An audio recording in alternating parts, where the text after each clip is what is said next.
Online classes में आपका एक बार फिर से हार्दिक स्वागत है। हमने पिछले वीडियो में रहीमदास जी के बारे में पढ़ा था। रहीमदास जी का हमने साहित्यिक परिचय पढ़ा और इसी के साथ में हमने रहीमदास जी के दो पद पढ़े, उनका पहला पद और उनका दूसरा पद। दोनों पद हमें मानवीय प्रेरणा की क्या देते हैं, सीख देते हैं। जैसे उनका पहला पद है कि कभी किसी बड़े व्यक्ति को देखकर किसी छोटे व्यक्ति का त्याग नहीं करना चाहिए, क्योंकि जहां सुई का महत्व होता है वहां तलवार किसी काम नहीं आती। फिर दूसरे पद में रहीमदास ने बताया कि मनुष्य एक कार्य को करने का प्रयास करता है तो उसके संपूर्ण कार्य पूरे हो जाते हैं, लेकिन एक साथ सभी कार्यों को करने का प्रयास करता है तो उसके सारे कार्य व्यर्थ चले जाते हैं। इस प्रकार से हमने रहीमदास जी के कितने पद पढ़े थे, दो पद पढ़े थे। अब आगे की कड़ी में हम चले तो रहीमदास जी का जो तीसरा पद है वो तीसरा पद है, कदली सीप भुजंग मुख स्वाति एक गुण तीन, जैसी संगति बैठिए तेसो ही फल दिन। प्रस्तुत पद्यांश में कवि क्या कहता है, देखो। कदली, कदली का अर्थ होता है केला। कदली का अर्थ क्या होता है, केला। सीपे, सीपी, सीपे सीपी। भुजंग, स्रप, भुजंग का क्या अर्थ होता है, स्रप। स्वाति यानी स्वाति नक्षत्र में गिरने वाली एक बूंद, स्वाति नक्षत्र में गिरने वाली बूंद। गुने, उसके गुण, गुने गुण। जैसी संगत, जैसी संगत में बैठोगे तेसो ही वैसा ही, तेसो ही वैसा ही फल दीन, फल प्राप्त होगा, वैसा ही फल प्राप्त होगा। ये रहीमदास जी का तीसरा पद है। तो देखो कि कदली सीप भुजंग मुख स्वाति एक गुण तीन, जैसी संगति बैठिए तेसो ही फल दीन। यानी कि ये तीसरा पद है, ये इनका चौथा है, ये इनका पांचवा पद है कि कदली सीप भुजंग मुख स्वाति एक गुण तीन, जैसी संगति बैठी है तेसो ही फल दीन। प्रस्तुत पद्यांश में यहाँ पर मनुष्य जीवन में जो संगत का महत्व है, इस संगत के महत्व के बारे में इस पद के माध्यम से कवि रहीमदास जी समझाना चाहते हैं कि संगत का प्रभाव मनुष्य जीवन पर कैसा पड़ता है। कदली यानी केला, सीप यानी सीपी, भुजंग यानी स्रप, मुख में गिरने पर। स्वाति एक गुण तीन, स्वाति नक्षत्र की एक जो बूंद होती है, यानी स्वाति नक्षत्र की एक बूंद होती है। जब वो स्वाति नक्षत्र की बूंद कदली यानी केले पर गिरती है तो क्या बन जाती है, कपूर बन जाती है। जब वो सीपी पर गिरती है तो क्या बन जाती है, मोती बन जाती है। जब वो सर्प के मुख में गिरती है तो क्या बन जाती है, जहर बन जाती है। यानी कि स्वाति नक्षत्र की बूंद तो क्या है, एक है, लेकिन अलग अलग करने पर उसके गुण क्या हो गए, अलग अलग हो गए। इसी प्रकार मनुष्य जैसी संगत में बैठेगा उसको तेसो ही फल दीन, उसको उसके जीवन में वैसा ही फल क्या होगा, प्राप्त होगा। यानी कि कदली सीप भुजंग मुख स्वाति एक गुण तीन, जैसी संगति बैठिए तेसो ही फल दीन। प्रस्तुत पद्यांश का अर्थ आपको इस प्रकार से करना है बच्चों कि प्रस्तुत पद्यांश में कवि रहीमदास जी यहाँ वर्णन करते हुए कहते हैं कि स्वाति एक गुण तीन, कि जो स्वाति नक्षत्र की बूंद होती है वो एक होती है, लेकिन गुण तीन, उसके गुण होते हैं वो अलग अलग होते हैं। जैसे कदली यानी केले पर गिरती है तो कपूर बन जाती है, सीपी पर गिरती है तो मोती बन जाती है, और सर्प के मुख में गिरती है तो जहर बन जाती है। उसी प्रकार मनुष्य जैसी संगत में बैठेगा उसको अपने जीवन में वैसा ही फल प्राप्त होगा। इस प्रकार से आपको क्या करना है, इसका अर्थ करना है। कैसे करना है, एक बार फिर से देखो कि कदली सीप भुजंग मुख स्वाति एक गुण तीन, जैसी संगति बैठी है तेसो ही फल दीन। यानी कि कवि यहाँ वर्णन करते हुए कहता है कि जो स्वाति नक्षत्र की बूंद होती है वो स्वाति नक्षत्र की बूंद तो एक होती है, लेकिन उसके गुण हैं वो अलग अलग परिस्थिति में विपरीत होते हैं। जैसे केले पर गिरती है तो कपूर बन जाती है, सीपी पर गिरती है तो मोती बन जाती है, और सर्प के मुख में गिरती है तो जहर बन जाती है। इसी प्रकार मनुष्य जैसी संगत में बैठता है उसको उसके मानवीय जीवन में वैसा ही फल प्राप्त होता है। इस प्रकार से हमें इसका क्या करना है, अर्थ करना है। इसी प्रकार से अगर देखें तो इनका कौन सा पद है, चौथा पद है कि काज परे कछु और है, काज सरे कछु और, रहीमन भंवरी के बहे नदी सिरावत मोर। काज परे, काज परे कार्य पढ़ने पर, काज परे कार्य पढ़ने पर, कछु और अलग व्यवहार करना, अलग व्यवहार करना। लेकिन काज सरे काम निकल जाने पर, काज सरे काम निकल जाने पर, काज सरे काम निकल जाने पर कुछ और बिल्कुल विपरीत व्यवहार करना। रहीमन रहीमदास जी कहते हैं भंवरी फेरों के समय, भंवरी फेरों के समय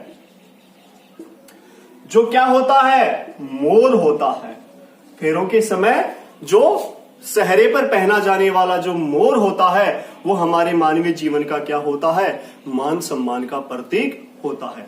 देखो बच्चों, एक साधारण परंपरा के अनुसार, हमारी हिंदू परंपरा के अनुसार आपको एक बात बताना चाहता हूं कि जब विवाह होता है तो उस विवाह के अंदर दुल्हे के द्वारा अपने मुकुट के ऊपर 2 मोर धारण किए जाते हैं। जब वो 2 मोर होते हैं वो मनुष्य के मस्तक के ऊपर, उस सहरे के ऊपर जब धारण किए जाते हैं तो हमारे मानवीय जीवन में वो मान सम्मान का प्रतीक होते हैं। अब जैसे ही दुल्हा फेरों के अंदर दुल्हन के साथ में बैठता है तो उनमें से, उन 2 मोरों में से एक मोर उस दुल्हन को पहनाया जाता है। उसका तात्पर्य ये होता है, क्या होता है कि जैसा मेरा सम्मान है वैसा ही सम्मान तेरा होगा, जितना आदर मेरा है उतना ही आदर तेरा होगा, मेरे घर में जितना सम्मान मेरा है उतना ही तेरा होगा, और मेरी जितनी इज्जत है उतनी इज्जत ही समाज के अंदर तेरी होगी। अर्थात उस मोर का यही तात्पर्य होता है कि जो भी हमारा हक है वो मानवीय जीवन का हक पति पत्नी का बिल्कुल क्या होगा, बराबर का होगा। अर्थात हमें यहां पर सद्गुणों की शिक्षा देता है। यानी कि यहां पर रहीमदास जी क्या कहता है कि मनुष्य देखो काम पड़ता है तो काम पड़ने पर उसके अनुसार आचरण करता है, लेकिन एक बार अगर काम निकल जाता है तो अलग व्यवहार करने लग जाया करता है। जिस प्रकार से फेरों के समय जो मोर होता है जो हमारे सिर पर पहना जाता है, उस मोर को जब तक हमें आवश्यकता होती है तो बड़े मान सम्मान के साथ में रखते हैं, लेकिन फेरे पूर्ण होते ही उसी मोर को है जो हमारे मान सम्मान का प्रतीक था उसे नदी सिरावत नदी में फेंक दिया जाता है। नदी सिरावत मोर, उस मोर को क्या होता है, नदी में फेंक दिया जाता है। सिरावत फेंकना, नदी में फेंक दिया जाता है। कहां फेंक दिया जाता है, उसे नदी में फेंक दिया जाता है। यानी कि हमेशा इस पद में बताया गया है कि मनुष्य हमेशा स्वार्थ भावना पर आधारित होता है। अपना स्वार्थ पूर्ण होते ही मनुष्य विपरीत कार्य करने लग जाता है। तो इस पद के माध्यम से कवि रहीमदास जी क्या समझाना चाहते हैं, देखो बच्चों, इस पद के माध्यम से समझाना चाहते हैं कि काज परे कछु और है, कि मनुष्य को काज परे किसी से काम पड़ता है, कछु और तो अलग व्यवहार करने लग जाया करता है। काज सरे लेकिन काम निकल जाने पर कछु और उसके विपरीत ही व्यवहार करने लग जाता है। जिस प्रकार रहीमन रहीमदास ने कहा भंवरी के भय फेरों के समय जो मोर होता है वो मान सम्मान का प्रतीक होता है, लेकिन फेरे पूर्ण होते ही नदी सिरावत उस मोर को नदी में फेंक दिया जाता है। काज परे कछु और है, काज सरे कछु और, रहीमन भंवरी के बहे नदी सिरावत मोर। कि कवि रहीमदास जी वर्णन करते हुए कहते हैं कि मनुष्य को अपने मानवीय जीवन में काम पड़ने पर वो अलग व्यवहार करने लग जाया करता है, लेकिन जैसे ही उसका कार्य पूर्ण हो जाता है तो उसके अनुसार विपरीत व्यवहार करने लग जाता है। जिस प्रकार से रहीमदास ने कहा कि फेरों के समय जो मोर होता है वो हमारे मान सम्मान का प्रतीक होता है, जिसको मस्तक पे धारण किया जाता है। फेरे पूर्ण होते ही अर्थात उसका कार्य पूर्ण होते ही हम उसे नदी में फेंक देते हैं। अर्थात ये मनुष्य जीवन हमेशा स्वार्थ भावना पर आधारित होता है। इस प्रकार से हमें इसका क्या करना है, अर्थ करना है। अगर आगे पद देखें, जो रहीम उत्तम प्रकृति का करी सकत कुसंग, चंदन विष व्याप्त नहीं लपटे रहते भुजंग। जो रहीम उत्तम प्रकृति, यानी कि रहीमदास जी कहते हैं उत्तम प्रकृति यानी उत्तम चरित्र वाला, उत्तम प्रकृति उत्तम चरित्र वाला, यानी जो व्यक्ति उत्तम चरित्र वाला होता है, का करी सकत कुसंग यानी बुरी संगत, उसका बुरी संगत कभी कुछ नहीं बिगाड़ सकती। यानी जो व्यक्ति उत्तम चरित्र वाला होता है, जो श्रेष्ठ गुणों वाला होता है, उसका बुरी संगत कभी कुछ नहीं बिगाड़ सकती। जिस प्रकार से चंदन का जो वृक्ष होता है उस पर विष जहर व्याप्त नहीं, लेकिन उसका असर नहीं होता, जहर का असर नहीं होता, लपटे रहते बुझेंगे, क्योंकि उस पर अनेक प्रकार के सर्प क्या होते हैं, लिपटे होते हैं, लेकिन उन सर्पों के विष का उस चंदन के वृक्ष के ऊपर कभी कोई प्रभाव नहीं होता। यानी कवि आप क्या कहना चाहता है, जो रहीम उत्तम प्रकृति का करी सकत कुसंग, चंदन विष व्याप्त नहीं लपटे रहते भुजंग। प्रस्तुत पद्यांश के माध्यम से कवि रहीमदास जी यहाँ समझाना चाहते हैं कि जो रहीम उत्तम प्रकृति, रहीमदास जी कहते हैं कि जो व्यक्ति उत्तम प्रकृति या उत्तम चरित्र वाला होता है, का करी सकत कुसंग, उसका मानवीय जीवन में बुरी संगत कभी कुछ नहीं बिगाड़ सकती है। जिस प्रकार से चंदन विष व्याप्त नहीं लपटे रहते भुजंग, जो चंदन का वृक्ष होता है उसके ऊपर लपटे रहते भुजंग, अनेक प्रकार के सर्प लिपटे होते हैं, लेकिन विष व्याप्त नहीं, उस चंदन के वृक्ष के ऊपर उन सर्पों के जहर का प्रभाव नहीं होता, अर्थात कोई प्रभाव नहीं पड़ता। आपको इसका अर्थ ऐसे करना है। प्रस्तुत पद्यांश में कवि रहीमदास जी वर्णन करते हुए कहते हैं कि जो व्यक्ति उत्तम चरित्र वाला होता है, जो व्यक्ति उत्तम प्रकृति का होता है, उसका मानवीय जीवन में बुरी संगत कभी कुछ नहीं बिगाड़ सकती है। जिस प्रकार से चंदन के वृक्ष के ऊपर अनेक प्रकार के सर्प लिपटे होते हैं, लेकिन उन सर्पों के विष का, उस जहर का असर है उस चंदन के वृक्ष पर कभी नहीं पड़ता, अर्थात हमेशा प्रभावहीन ही रहता है। उसी प्रकार मनुष्य जीवन में भी हमेशा जो संगत होती है, उत्तम चरित्र वाले व्यक्ति की संगत है, उसका प्रभाव बुरी संगत पर कभी नहीं पड़ता है। इस प्रकार से आपको इसका क्या करना है, अर्थ करना है। अब आगे देखें तो ये पद नंबर 5 था। अब आगे देखें तो पद नंबर उनका 6 है। जो पद नंबर 6 है वो है कि रूठे सुजन मनाइए, जो रूठे सोबा रहमन फिर पोइए, टूटे मुक्ता हार। अब यहां पर रहीमदास जी इस पद के माध्यम से क्या समझाना चाहते हैं, तो देखो उनका रहीमदास जी का पद नंबर 6 क्या कहना चाहते हैं, रूठे सुजन मनाइए, रूठे सुजन मनाइए, जो रूठे सोबार, रूठे सुजन मनाइए, जो रूठे सोबार रहीमन फिरी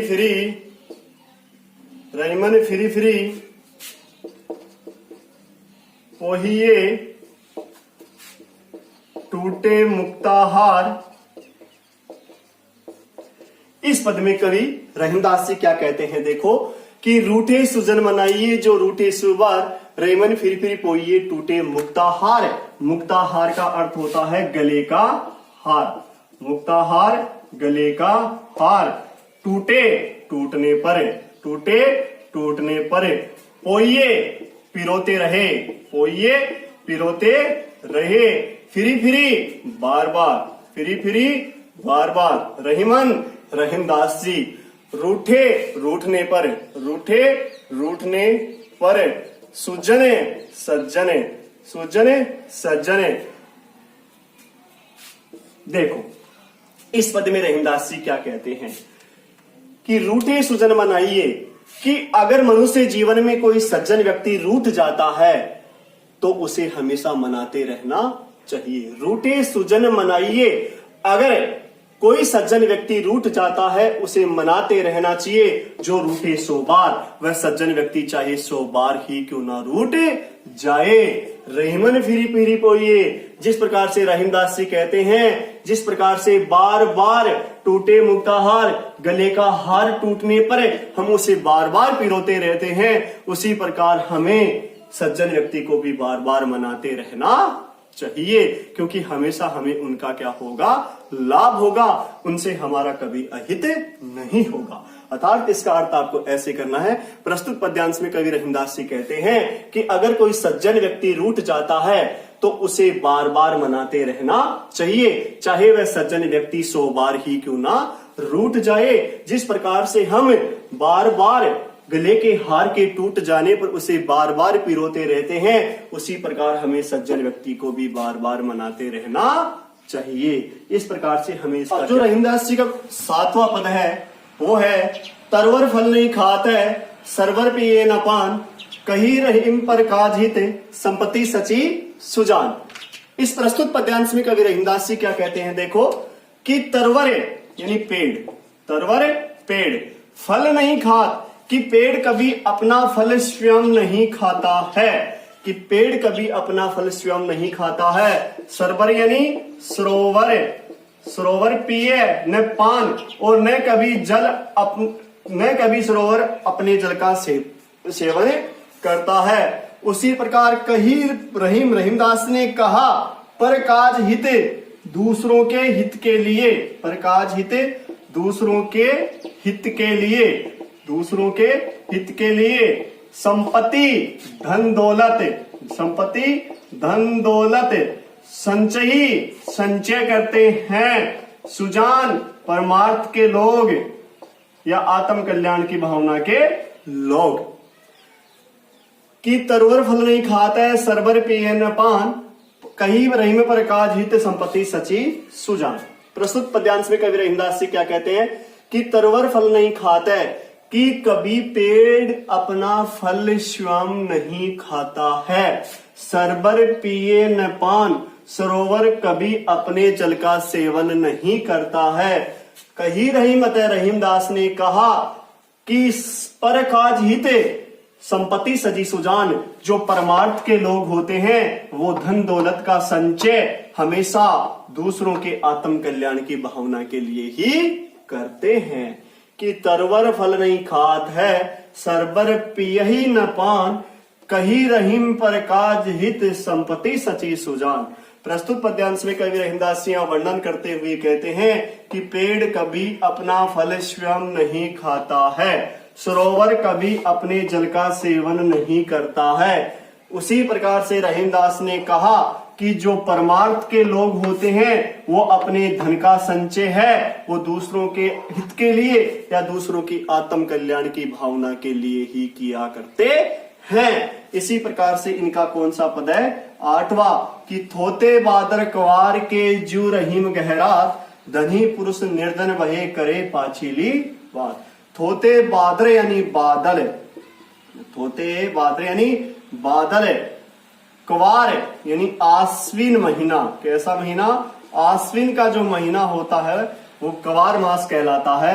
जू रहीम गहरात यानी गर्जना करना, गहरात यानी गर्जना करना।